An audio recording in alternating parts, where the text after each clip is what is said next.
important thing for India is right now is to address the issue of mistreatment of Indian citizens. Correct. Yes, there is an SOP, and SOP is not etched in stone. India will try to has to take that conversation first internally and have this conversation with the US, with the Americans, and sort of make them understand that we can reduce the tariffs, but we need to have it on a reciprocal basis. मेरे दोस्त president Donald Trump, My true friend, Prime Minister Modi.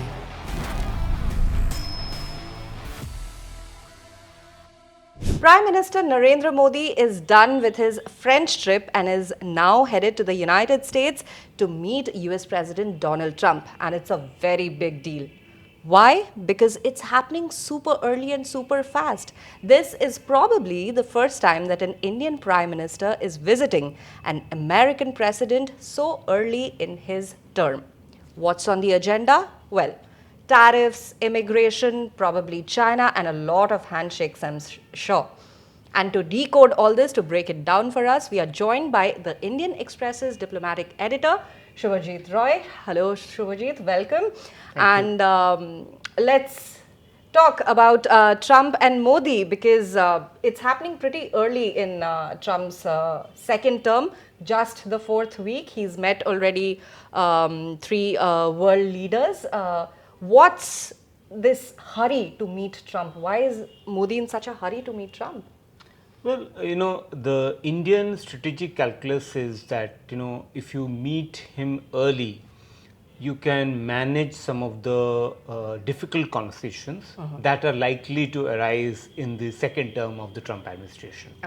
As we have seen in the first few weeks, that Trump has been very aggressive on the immigration agenda. Right. We saw that with the deportation of 104 Indians and Indians who have been also deported. Other countries, nationals have been deported from Colombia, from Mexico, from Guatemala, El Salvador.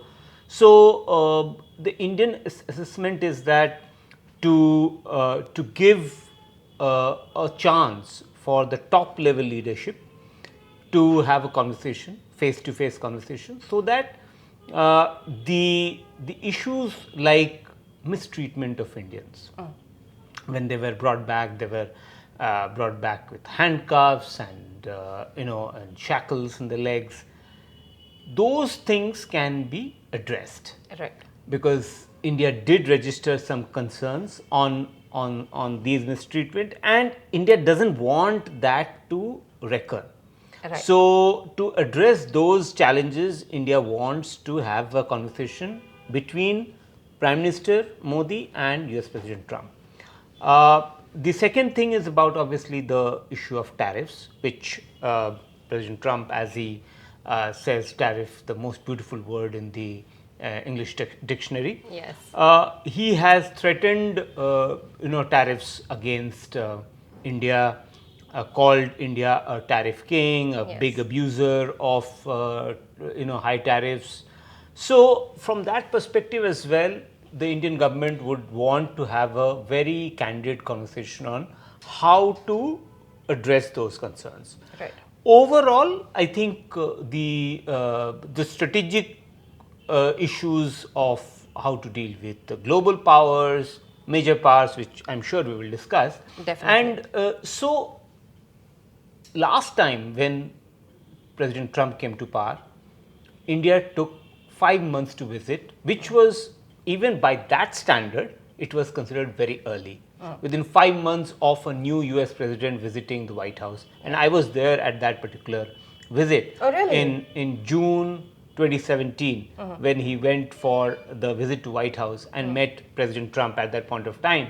And I remember seeing the two leaders together, and there were a lot of hugs that were done at the White House Rose Gardens, where the two leaders came out and addressed, and there was Melania Trump, there were US NSA HR McMaster at that point of time, also Ivanka Trump, Jared Kushner, they were there. So I had the opportunity to see that how personal chemistry after that shaped the relationship and really smoothened the atmosphere between the two leaders, and that resulted in later in the year strategic convergence on Indo-Pacific, on China, and all of that. So I think overall, for atmospherics, for smoothening the conversation, this personal chemistry might help, might work. So I think it's a gamble. It's an opportunity that the Indian government is willing to make. We'll definitely see in the days to come how the gamble plays out. Now, you mentioned immigration. Of course, that's going to be first on the agenda, I hope. 104 Indian immigrants who were transported back to India, and we all saw the horrific visuals of them being in shackles, bonded, not being allowed to use the washrooms. In a C-17 Globemaster, they were brought back. Now, the entire narrative is the fact that US deportation SOPs are generally centered around this. They have their own rules set in place. But how do you think Modi will broach this conversation, how to make it better? Because there are still more than 239 immigrants who are supposed to return. So how do you think that Modi will be calling out Trump on this shackle issue? Well, just to put this deportation 104 in perspective, there are about 350,000 Indian students.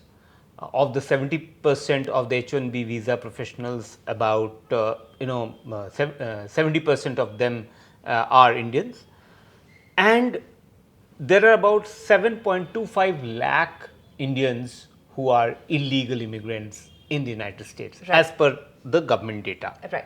Now, what we have seen is that about 20,000 have been identified or earmarked as who have exhausted the options and are ready to be deported, of which about 200 plus have been confirmed and 400 plus are, their verification is underway. Right.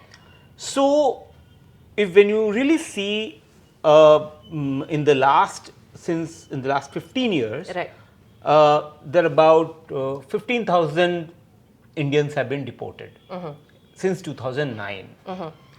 In the first 4 years Trump term, between 2017 to 2020, Right. in those 4 years, 6,500 out of the total 15,000 that have been deported were deported.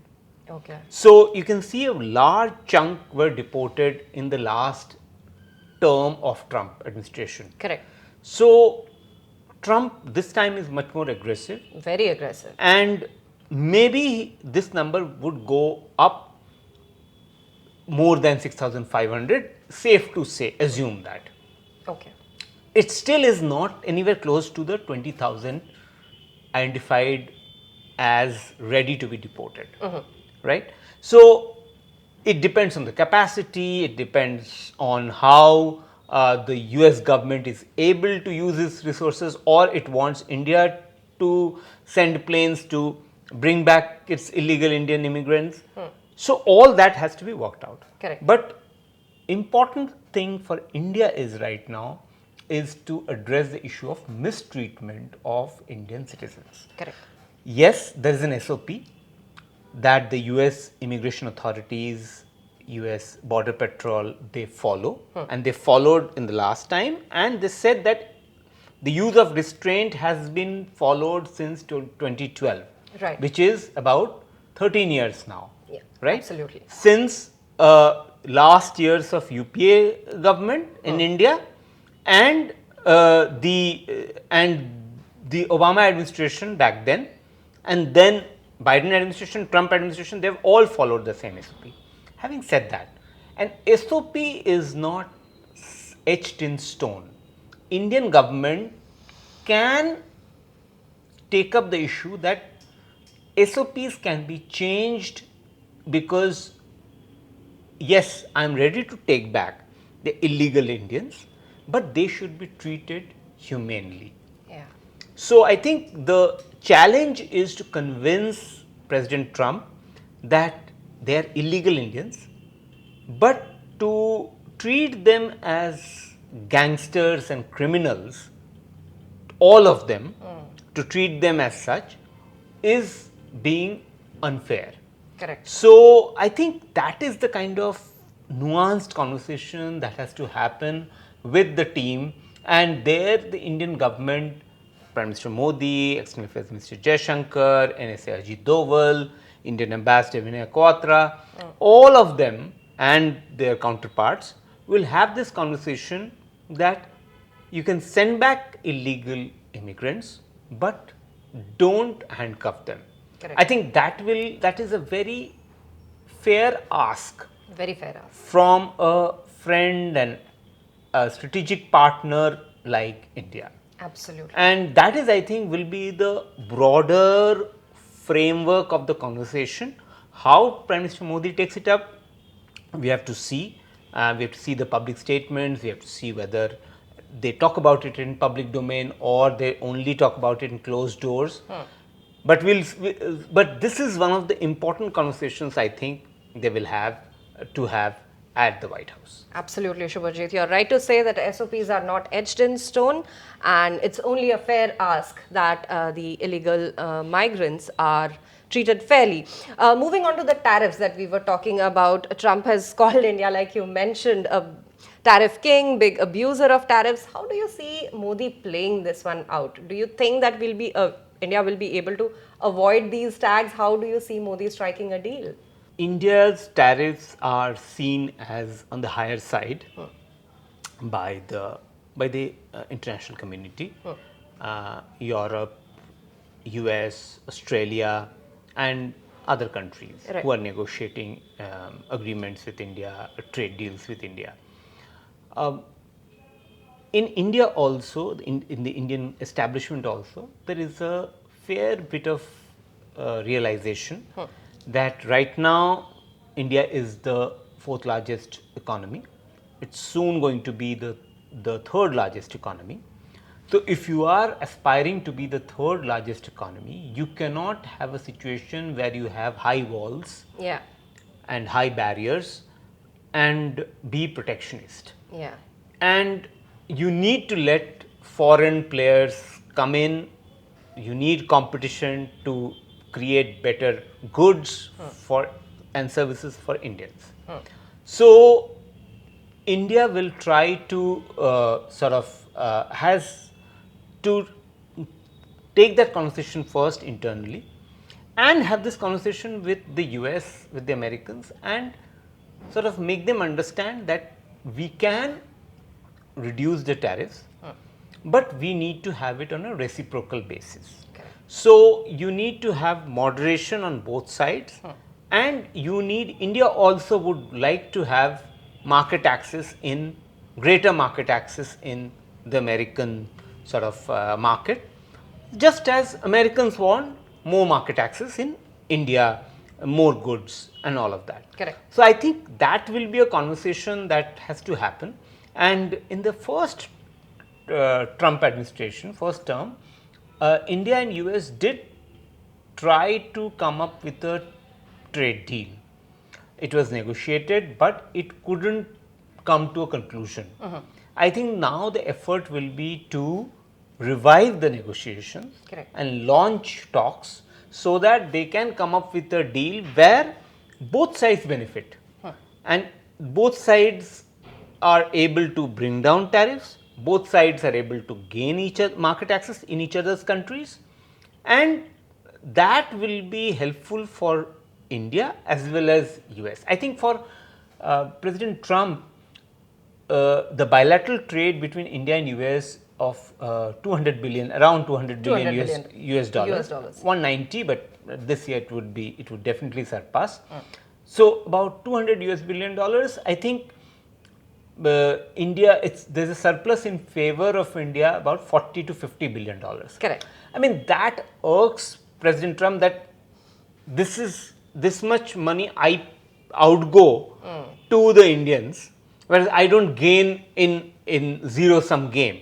So, I think that is something the Indians have to sort of address his concern that India is willing to give market access and reduce the tariffs, but India would like to gain market access to the American market, to the American consumer, to the American people. So I think that kind of a conversation has to happen between the Indian side, and I think this conversation I'm hoping, expecting that should happen during the meeting between the two leaders. Absolutely. There has to be a fair play when it comes to tariffs so that the balance of geoeconomics is not skewed, as we see. Apart from that, moving on to China that we spoke about earlier. Now, Trump declared China to be a strategic threat and also a rival sometime in 2017, I guess. And obviously, India also has certain concerns regarding China. How do you see both Trump and Modi align their strategy with respect to China in this meeting? Well, just to recap the history, contextualize this a bit, with the Obama administration, who were in power just before Trump's administration last time, they were still trying to make up their mind whether China, how to deal with China. So they had this concept called a pivot, American pivot, which was seen as sort of engaging with China but competing with China. That kind of ambivalence was there. Trump became the first US president to frame China as a strategic threat and a rival in 2017. And how did that happen? Former US NSA, who was Trump's NSA in 2017 to 2018, writes in his book that it was the then Foreign Secretary S. Jaishankar who visited India, visited the US, and said that and talked about China's aggressive behavior to the Americans. Correct. Similarly, when McMaster came and visited India, he met NSA Doval and Foreign Secretary Jaishankar and Prime Minister Modi. They all talked about China's aggressive behavior. He writes this in his book, At War with Ourselves, and that makes you understand that India's concern that China is a strategic threat really sort of was one of the factors that convinced Washington and the US administration back then under President Trump that China indeed is a threat and a rival. And this was being told to them not just by the Indians but by the Japanese, by the Australians, and they finally were convinced with China's behavior in the Indo-Pacific. By then, President Xi Jinping was also much more in command. There was muscle flexing, and India saw China being very, very supportive of India on both the times when in 2017 Doklam border incident happened, and then in 2020 when the Galwan standoff happened. At that time also, both times Trump was in power. And he was in office. So the Trump administration supported, backed India to the hilt in both those times. And to top that, Trump administration was also very, very supportive of India when the Pulwama terror attack happened and the Balakot airstrikes happened in 2019. Correct. At that time also Trump was in power. So if you see Trump administration's track record, they have been firmly behind India when it comes to China and Pakistan. So there is a assumption here, an expectation here that the Trump administration will be as supportive, if not more, in this term as well. And the first signs, if you saw how Secretary of State Marco Rubio, his first order of engagement, his first plurilateral meeting after taking office was to have a meeting of the Quad foreign ministers. Absolutely. Which is what was revived by the President Trump administration in 2017. And so the first time he met all the Australian foreign minister, Japanese foreign minister, Indian foreign minister. And then the first bilateral meeting he had was with the Indian foreign minister, S. Jaishankar, followed by the Japanese and the Australian. The order is in that sense, but if you see, so that tells you the signaling, the messaging that the new US administration is sending to the world and to China, that I am with these guys, and also that the framing of Quad and framing of China as a strategic threat remains and continues.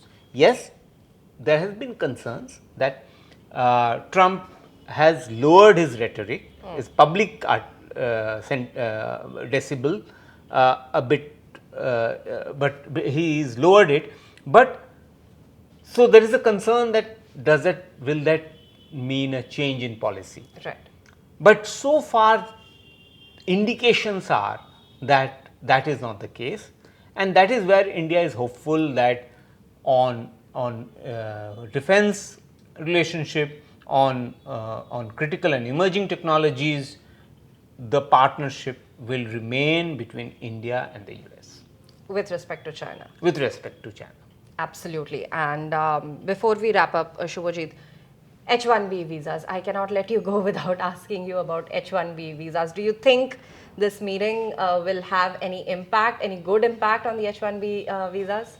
Well, Trump has been very supportive of the H-1B visas in the last, 3 months' time. If we look at this time frame, correct, since he got re-elected, at least twice he made statements, 2 to 3 times. Musk has been who is his close advisor now. He has been supportive of the H-1B visa program. So I don't see any reason for that to be restricted. But yes, they might address some of the concerns that it should only go to the high-paying jobs, and not to the low-skilled job, low-paying jobs, high-skilled but low-paying jobs. That is something I think they're struggling with. Okay. So we'll have to see that if they're able to address that concern, and maybe they make it a bit leaner. But overall, the American economy has benefited from these Indian skilled professionals. Definitely. Who have gone to the United States on H-1B visa program and have innovated, have added to the value of their companies, of the innovation ecosystem. And if you look at any of the big tech companies, which say from Google to Apple to Microsoft, everywhere Indians on H-1B visa are the ones who are the coders, the engineers, the people who are behind the scenes working on these issues. So I think that's also reason why India has very quickly agreed to taking back illegal immigrants, because they don't want them to taint the legal professionals, legal immigrants, and legally people who have gone legally on H-1B visa issues. Correct. So that is something I think India is very conscious of, very mindful of. That's why it doesn't want it to be tainted by these illegal immigrants, and that's why I don't see there should be a concern about the H-1B visa program in the United States. Absolutely. So like Shubhajit says, that there shouldn't be much concern about the H-1B visas and the people who have relocated or gone to the United States legally. From there to the narrative of the illegal immigrants and their deportation, of course, the tariffs and how that entire dynamics of imposing tariffs on India and how India reacts if PM Modi is able to strike a deal, and of course, how to deal with China. These are the major factors, these are the major things or priorities that would be on Prime Minister Narendra Modi's agenda as he visits US President Donald Trump on the 12th and 13th of February. Of course, at the official YouTube channel of the Indian Express, we'll be covering it live. Shubhajit will be writing extensively on it, and you can read all his articles on indianexpress.com. I am Flora Swai, and viewers, thank you for watching.